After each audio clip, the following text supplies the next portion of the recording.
I don't think it's a bold statement to say that Final Fantasy VII Rebirth is the perfect continuation. I don't. I think a lot of people who played Final Fantasy VII Remake were kind of bummed to only stick into Midgard, even though it was greatly expanded. There was a lot to do there. I do think it was more story-oriented than anything else, and I think that the lack of variety kind of hurt it in some areas. But here in Final Fantasy VII Rebirth, all of that has been rectified. If you wanted more content, you have it. In Chapter 2 alone, I have seen people spend from anywhere from 4 to 10 hours, which is insane to me, but I understand. And what 7 Rebirth does well is that it takes these areas, and you have a number of different areas you go to. Calm, Junon, Coral, Costa del Sol, all that stuff. And what they do is that they take these areas and make these massive sprawling chapters, and they're just filled to the brim with content. Side quests, mini games, all of that stuff to kind of keep you hooked. And you don't have to do any of it. You can literally forfeit some of the Queen's Blood stuff. You don't have to partake in any of the side content if you don't want to. If you want to get a lean experience, you can. But I'm telling you, this is one of those games where everything just flows. If you want to take a break from the non-stop battling, if you want to take a break from using your synergy team-ups, all that type of stuff, go play Queen's Blood or any of the other mini games that you're going to experience as you progress through the story. Final Fantasy VII Rebirth, to me, unless it falls off a cliff somehow in the remaining chapters that I have left, I'm at Chapter 7, I just don't see any game overtaking this in terms of content, variety, and quality. I just don't see it. Square Enix absolutely nailed it, and it is insane. And in this video, I'm not going to talk about any of the story stuff. I'm just going to talk about the things that I love about Final Fantasy VII Rebirth so far. To kick things off and to keep it really easy to start, let's talk about the music for a second. I think it's fantastic. This is probably some of the most impressive sound editing and mixing I've ever heard. Because essentially, even when you go into combat, let's say when you're in calm out in the grasslands and you're just wandering around and it's playing this really cheerful, somber tune, and then it goes into immediate flip into combat. And then you go to visit the Moogles, and it's like this really upbeat, popish type song. Or you go and fight for Kiri because Kiri's a pain in the ass type of side character. She's always getting into trouble. Cloud wants her to just go away. And her music comes out, and it's popish. And it's really funny because it doesn't really accompany her attitude because she's constantly shit-talking you while you're trying to save her. The music in this game is fantastic. There's essentially over 200 pieces that were composed for this game, and all of them so far that I've experienced have been fantastic. I can't wait for the official soundtrack to come out because what's here is great. You can hear the certain mixes from the original Final Fantasy VII, and there's not a piece that's out of place. All of it's been great. And what's interesting is that it all extends to different events. It does not matter what you're doing. Mini games, side quests, cutscenes, whatever. You're always going to be accompanied by the perfect musical composition. It's fantastic. Next up, let's talk about Queen's Blood. Oh man, I have played way too much of this. Now, I was not a fan of some of the other card games that Final Fantasy has had, but Queen's Blood is very addicting. And it's really simple. When you're starting out, especially when you're playing against level 1s and level 2s, basically the strategy is, can I get more points on my side of the board? That's it. And then you start playing some level 3 people, and then you start getting to level 4, you get some tournament masters, you run through a couple tournaments with some level 5s, and you're sitting there going like, holy shit, there's a lot of strategy here. I love Queen's Blood. I want Square Enix to put out either a mobile game or a standalone piece for this. And listen, if you're playing Queen's Blood and you want a little more variety, you're going to find some spots in which you're going to find Queen's Blood challenges. And there's these different mini games that you have to complete. And they're basically just these puzzles with different cards. And you have to kind of figure out the best way to approach these scenarios. And it's really fun. Like seriously. And you get a lot of really good rewards too. The moment you start playing level 3 characters and up, you are playing some of the most like challenging matches. Like you really have to think about your deck and how it's built. You really got to think about, you know, should I bring in pieces that take up 2 spaces or 3 spaces? How do I approach attacking, you know, their side of the cards? How do I reduce the amount of like points on their side? All that stuff has to be taken into consideration. It's fantastic. And I really like the fact that once you start getting near Costa del Sol, there's a part we have to go in this really big Queen's Blood tournament, and you just have to kick everyone's ass. And all these characters that you get to meet along the way end up being on the boat with you, so you're going on this massive tournament. And the one thing that I love the most is that just before you talk to these characters, they have the most ridiculous backstories. It makes no sense for a character who is essentially just some random NPC in this world, some random challenger, to have this extensive backstory as to why they loved Queen's Blood. And on top of that, why you beating them has made them turn over a new leaf. Seriously, it makes no sense, but there's so much depth to this game that it's probably one of the best additions to Final Fantasy VII Rebirth, and it's all optional. You do not have to play it at all. In fact, if you happen to find yourself running into a tournament section, you can forfeit. The game doesn't punish you for it, but you are missing out on some really good equipment and gear. So I recommend you just play enough of Queen's Blood to get your feet wet. But me, I am hooked on this game. I'm looking to buy packs from everyone.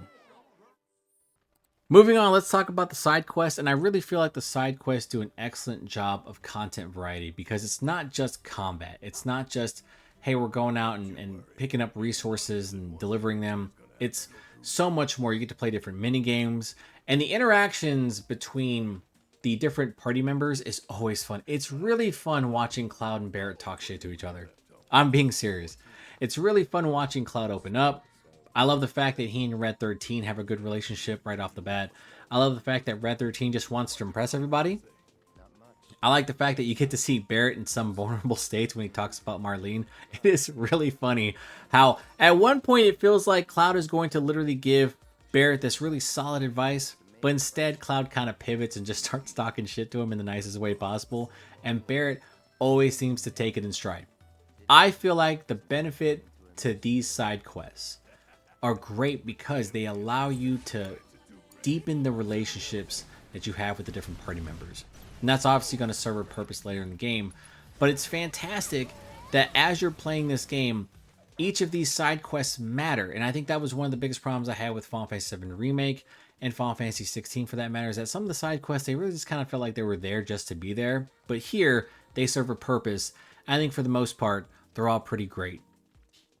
Now, before we dive in to what makes Final Fantasy VII Rebirth fantastic and potential game of the year for myself, I want to talk about the open world. And generally with open world titles, I try to constantly point back to Ghost of Tsushima, primarily because I really feel like that open world didn't waste your time. Even with all of the redundancy in that, I feel like the fact that I could fast travel from post to post, objective to objective, as quickly as possible at pretty much breakneck speed, that I did not mind completing similar objectives. And here in Final Fantasy VII Rebirth, that's how I feel. I feel like going and finding all the different remnant towers and the different shrines, all of this stuff to me is not boring, because the combat's great, the music's great, the visuals are great, the team camaraderie is great.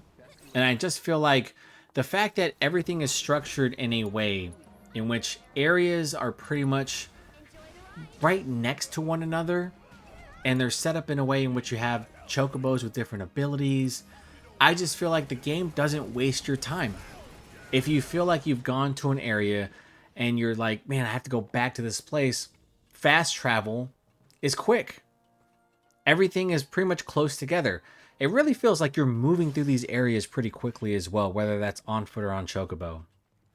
And I think to me, the fact that every open world objective benefits you because it also helps out Chadley and his world intel, that the open world exploration and tackling all these different objectives is fun. I think it all works out, and that's kind of weird to me because I thought in my head that maybe an open world Final Fantasy VII would probably be difficult because, you know, in the other games, it was just like you're just roaming around. You get on a chocobo, you get into a couple random battles. But here, you're actively engaging the world. You're actually moving around, looking for different objectives. You're looking for all these hidden places. The other thing I really like is that when you find the different phenomenons, they actually add life and character to these areas. So I think that Final Fantasy VII Rebirth's open world is great. Once again, if you have a good, solid fast travel system, I will have no complaints in exploring your world. And Final Fantasy VII Rebirth nails it. We have finally reached the end of the video, and I'm here to tell you why Final Fantasy VII Rebirth is the game of the year, why I really think nothing is going to usurp it. It's just one of those games that comes along and just crushes it, and that is because Red 13 is in the game, and he is fucking awesome. I mean that. Not only is Red 13 awesome in combat, he's fast, he's got a lot of great moves, does a lot of stagger damage. He is just an amazing character and has the best interactions, whether he's shit-talking Barrett, whether he's trash-talking Cloud, whether he's working to compliment Tifa and Aerith, when he's stunned about how certain things are happening around him. He is just a joy to be around. And one of the things I really love is the fact that he just desperately wants to be seen as a member of the party. And while everyone else has accepted that, anyone else who sees him is like, I like your pet, I like your dog, and it pisses him off. And he tries to get angry, but all the kids just want to cuddle with him. Kiri was like trying so desperately to steal him away from you. Red 13 is fantastic, and there are so many different cutscenes that I love. I love watching him open a door. I don't know why it was so funny to me, but look how enthusiastic he is just to open this door. Like, he's super excited. I thought there was going to be somewhere where he just kind of nudges it in. No, he just stands up, twists the knob. Like, holy shit. This dog gets it. And on top of that, he has quite possibly the best intro to Queen's Blood. It is fantastic, and I love the fact that there's a child in the crowd, and I'm going to show it right here, who is mortified about what he sees. Red 13 just tried his best. And also, Red 13 tries to hurt himself trying to cross his legs, which is also very funny because he's trying so desperately to imitate human behavior. He's just great. And every time Red 13's in a cutscene, I am excited. I literally, at one point, was asked in the game, who do I want to help out? And I was like, Red. Red, I'm going to go save you. We're going to go kick a ton of ass. He is the best character in this game, bar none. He is great, and he is easily my favorite part of Final Fantasy VII Rebirth. And here's the thing. I haven't talked about or touched on anything in regard to the core mechanics of this game. I haven't talked about the additions of the combat system. I haven't talked about the folio system. I haven't talked about the narrative. I found Final Fantasy VII Rebirth to be incredibly charming from the start. Even after completing Chapter 1 in Nibelheim and getting into Calm in Chapter 2, I found that this game just wants you to be engaged at all times. There is so much here to do that I think that the developers were like, look, I know that Final Fantasy VII Remake, for some people, was a bit of a disappointment. It was a bit of a tease. Because we know that there's so much to do in the open world. But what they crafted here so far is fantastic, and unless this game falls off a cliff in the remaining chapters, I don't see anything this year overtaking it. This is a content complete game. It is so rare to see that. Am I not wrong about that? Like, this is content complete. You are seeing so much stuff in this game, and the sheer variety of it should overwhelm you, but all of it's optional. You don't have to engage in it at all, but you should, because it helps you learn more about your companions. It helps you learn more about the world, and it's all solid. That, to me, is an accomplishment, and one that should be absolutely praised. Because most games half-ass their side content. They do. They half-ass their mini-games. They don't do well on it. Final Fantasy VII Rebirth was like, hold my beer. We're going to nail it. And they did. Queen's Blood is fantastic. Fort Condor is great.